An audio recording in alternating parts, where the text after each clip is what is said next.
Go here and you'll see what we're going to be doing in this video, because the video is way too long to show you the whole entire shirt. We're just going to be making the back of the shirt today.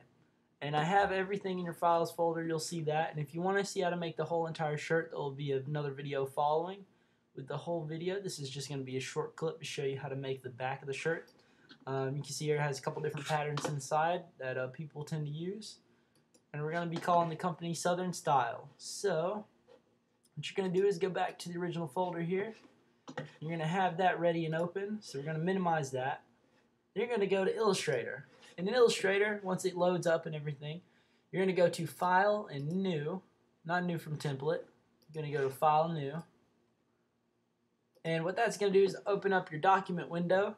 What we're going to do and type in the top is Trendy Shirt V1. That's going to let you know it's the first version. Trendy Shirt V1, and you're going to make one artboard.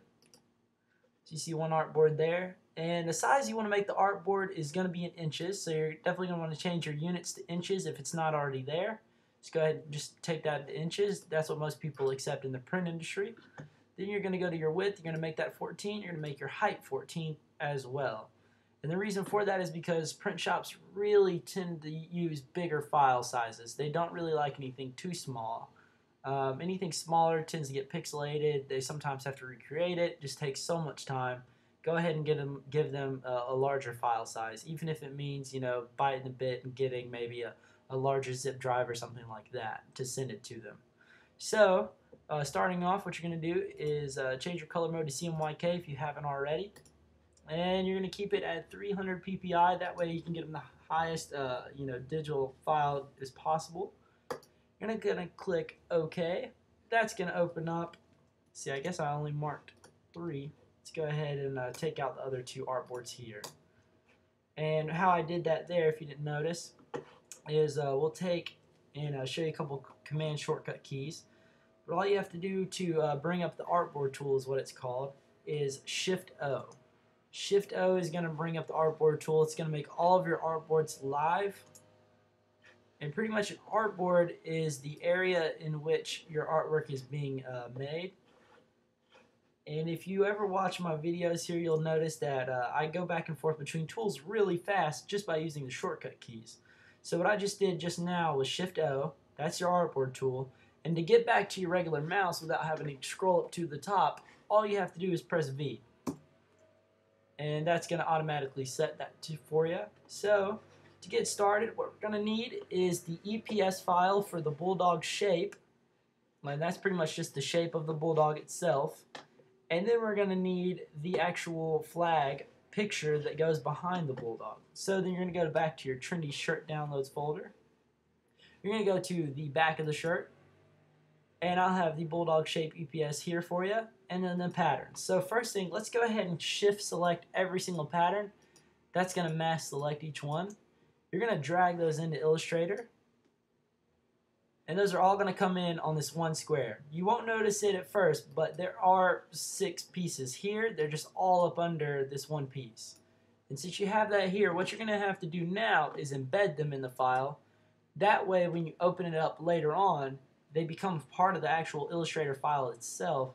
If you don't embed them, when you go to open it up maybe a day from now or whenever, and you take it to the printer, they're not going to be able to open the pictures unless you attach the Trendy Shirt download folder with the actual artwork file itself.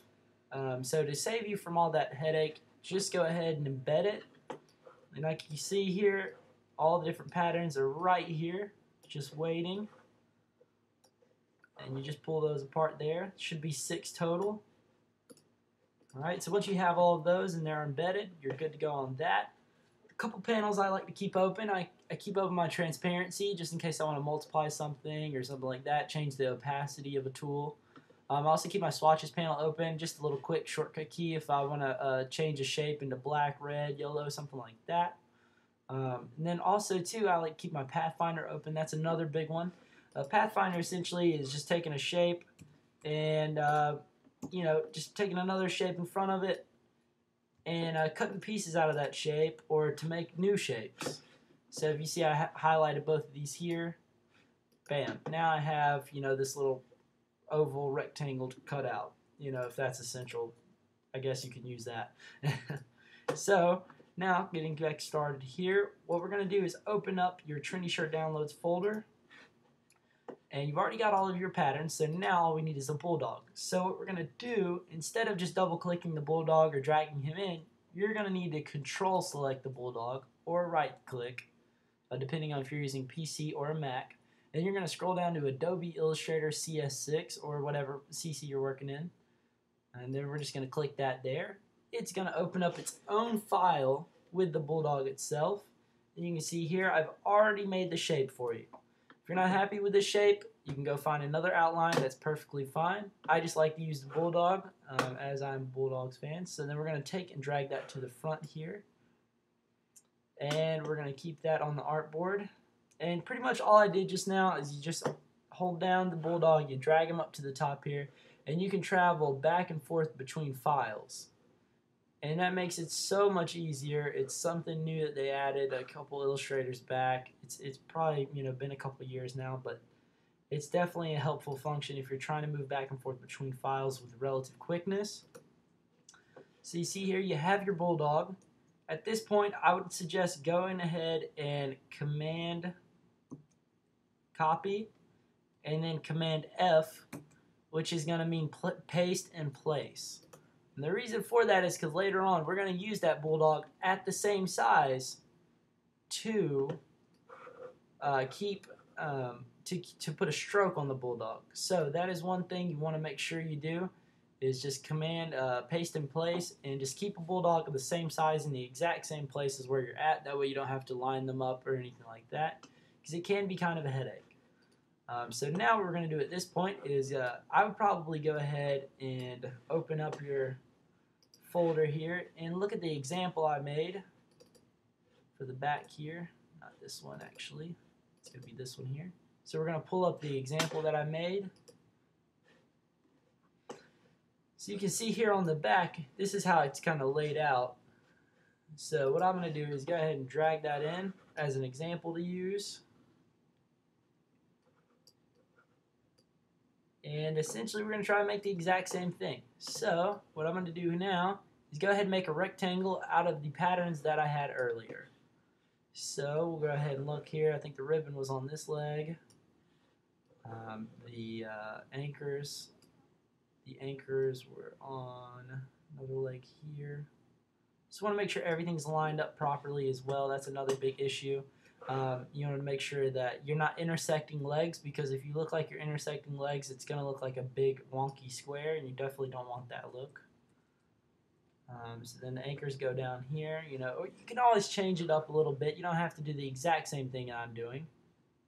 Of course, just keep it all. You want to make sure there's no white space in between, and you want to make just a giant rectangle, rectangular shape here. And as you can see, the bulldog looks kind of small.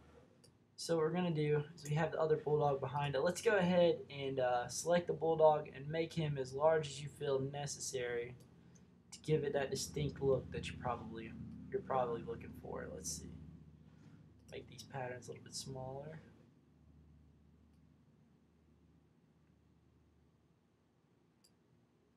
All right. We're going to shift drag these. And we're going to make sure, let's see, just make sure that these are all lined up here.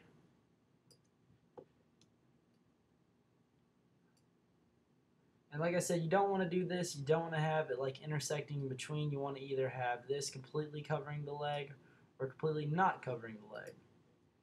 So one of the things I did on this one is I need to make this all go up a little bit. About right there. Probably want to drag this guy a little bit closer. Alright, so now you shouldn't have anything going in between any legs in particular, and you should have a pretty decent pattern going all around. So now that you got that, let's go ahead and select every single pattern, and what we're going to do is group them together, and that way we can just select one at a time and they're all kind of one big shape. So see, now I can just click one and they're all one big shape. Here you're going to select the bulldog, and then we're going to Command copy in place, Command F. We're going to take the top bulldog layer that we clicked, and we're going to highlight the patterns below, and then you're going to right click, and you're going to notice here it doesn't give you the clipping mask option, which is okay because we can just go up to the panel here, and the reason why it doesn't give you that is because the drop down list is too large already, so they didn't want to add it. So what we're going to do is click Object, Clipping Mask Make, and that's going to set it as the actual background of the bulldog. And you'll notice here that, you know, you're wondering where the black went. It's up under. So if you just want to send it to the back, now you can work on the stroke or the outline that goes around the shape. So what we're going to do is we're going to take the fill out of this bulldog. So now you can see straight through the background. And you're going to go to your Appearances panel. The Appearances panel, it's going to give you a fill and a stroke, and it's going to show you where all of your objects lie and where they have the strokes and what effects you've already put on them. It's going to show you pretty much everything they have. So you're going to bump the stroke up. I'd probably say maybe like a little over 10 because we're going to send it to the back and it's going to make it a little bit smaller. So you'll see, I'd probably say right about there. You want a pretty big outline on the back of the shirt.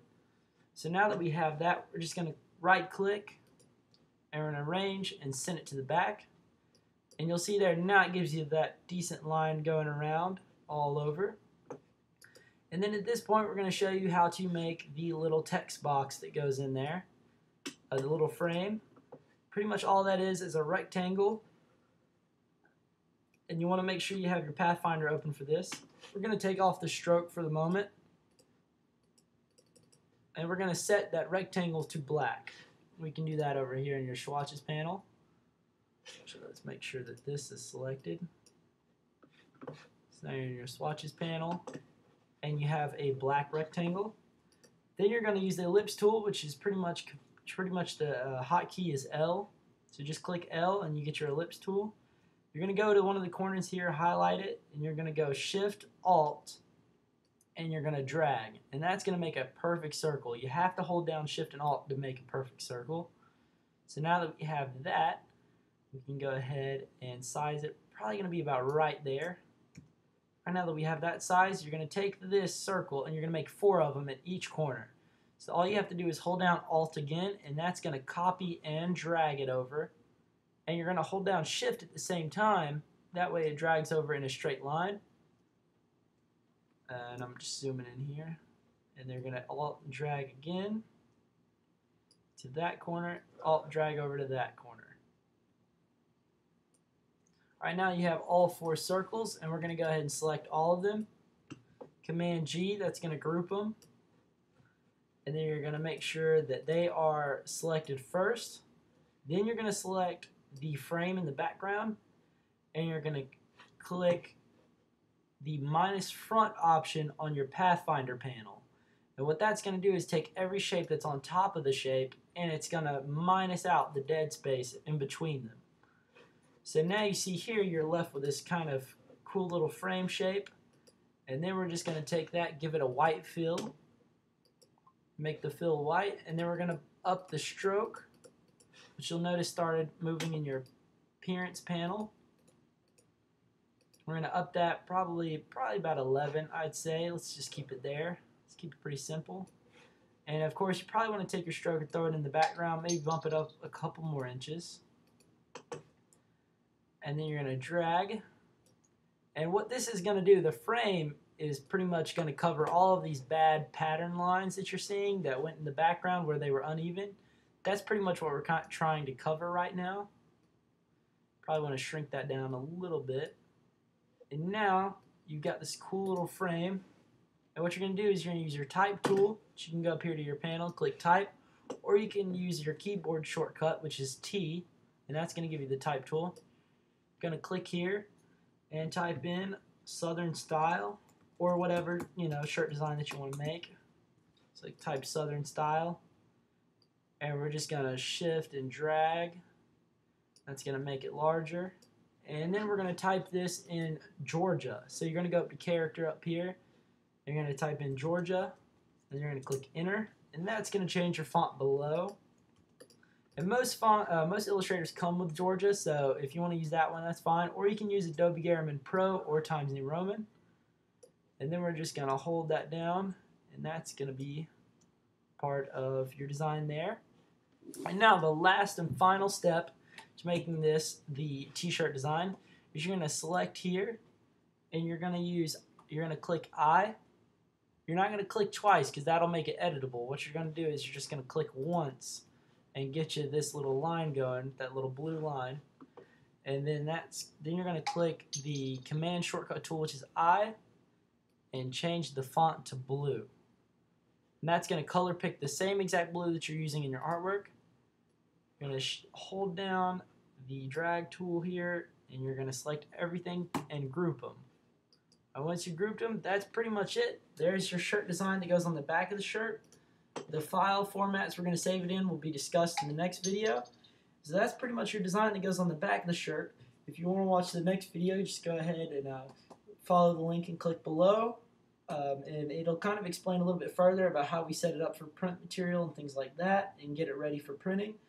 If you have any questions, feel free to comment below. And thanks everyone.